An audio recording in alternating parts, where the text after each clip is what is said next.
एक दिन बाबा की तबीयत अचानक से ख़राब हो गई। अम्मी की कॉल आई तो मैं फ़ौरन घर में पहुंची और वहाँ देखा तो बाबा बाबा क्या हुआ? ठीक तो है आप? हाँ मैं ठीक हूँ। अर्श तुम बिल्कुल भी परेशान ना हो, मैं अभी इनको हॉस्पिटल से लेकर आ रहा हूँ। अल्लाह का शुक्र है कि बचत हो गई और तुमने बहुत अच्छा किया कि तुम आ गई, तुम्हें याद कर रहे थे। भाईजान को तो बस अर्श की फिक्र थी। बेटी है ना, बेटी की फिक्र तो माँ बाप को खा जाती है।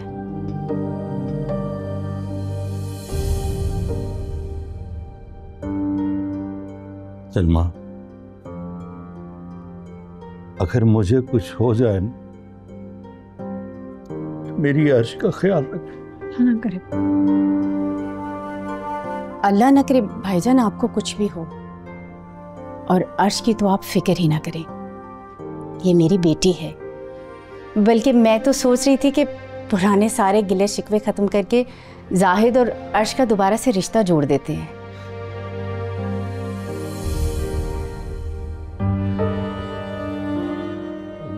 मामू की दवाई का टाइम हो गया है। फरूख दवाई पकड़ाना।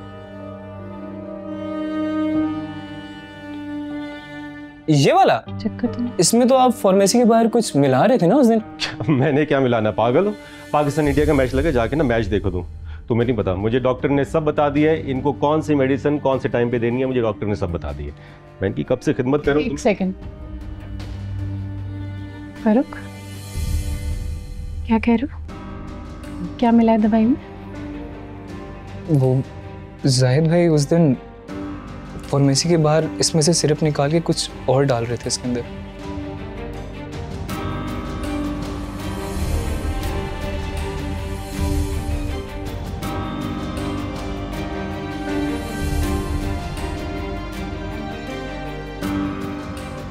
आप बताएंगे मुझे क्या मिला रहे थे, या मैं जाके दवाई का टेस्ट करवाऊं?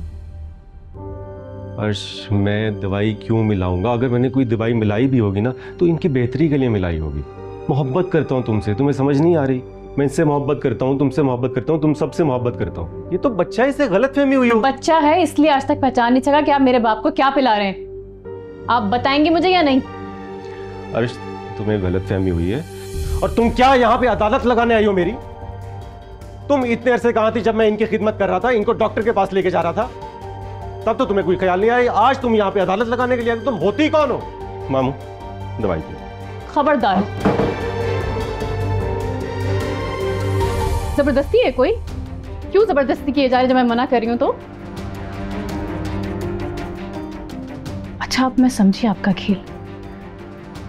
बाबा देख रहे हैं आप?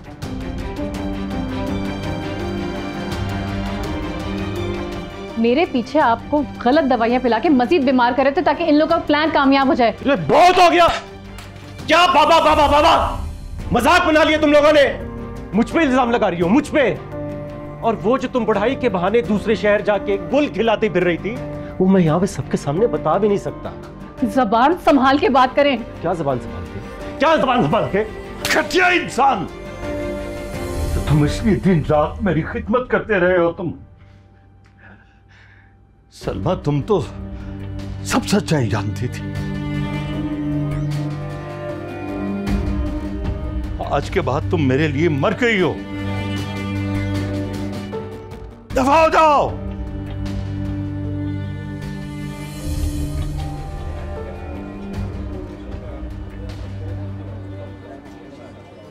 उस दिन तो जाहिद और पप्पा घर से चले गए,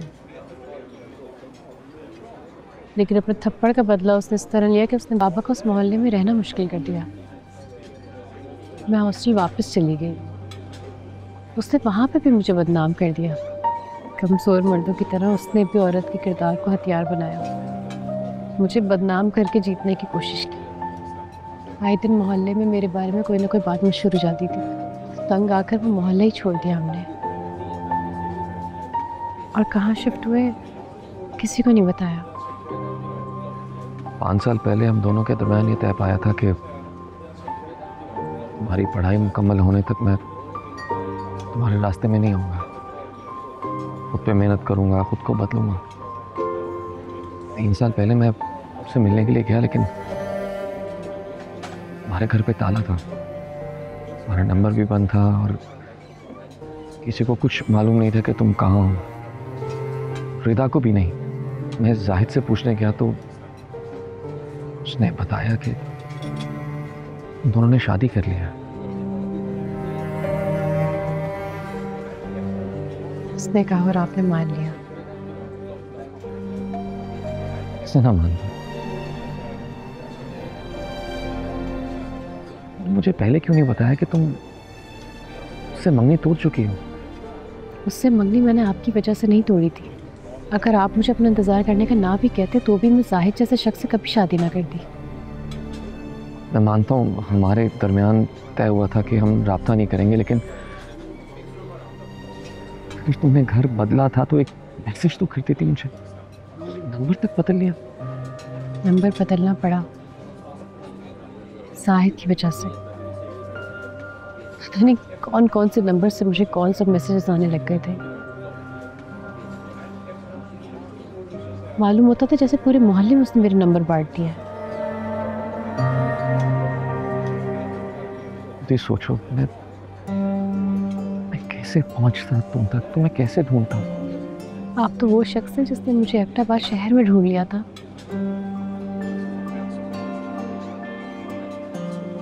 मुझे तो लगा आप खुद को बदलती सबसे पहला काम मुझे आके ढूंढेंगे।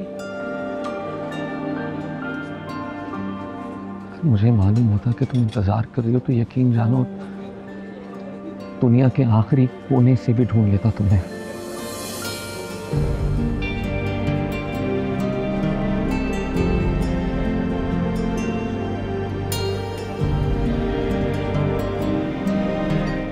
मोहब्बत के सहारे में बेबाक नहीं हूं ना।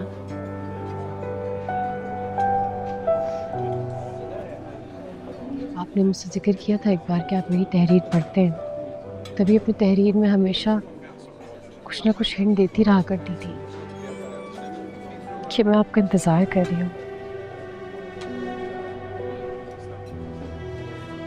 लेकिन लगता है आपने मेरा लिखा कभी पढ़ा ही नहीं। तुम्हारा लिखा एक एक लफ्ज़ 100 बार पढ़ा है मैंने।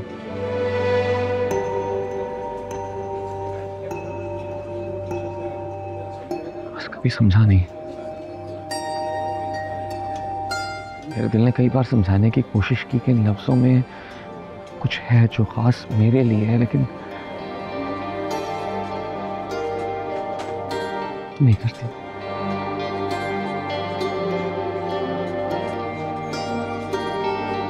सोच तो इस बात का होता है कि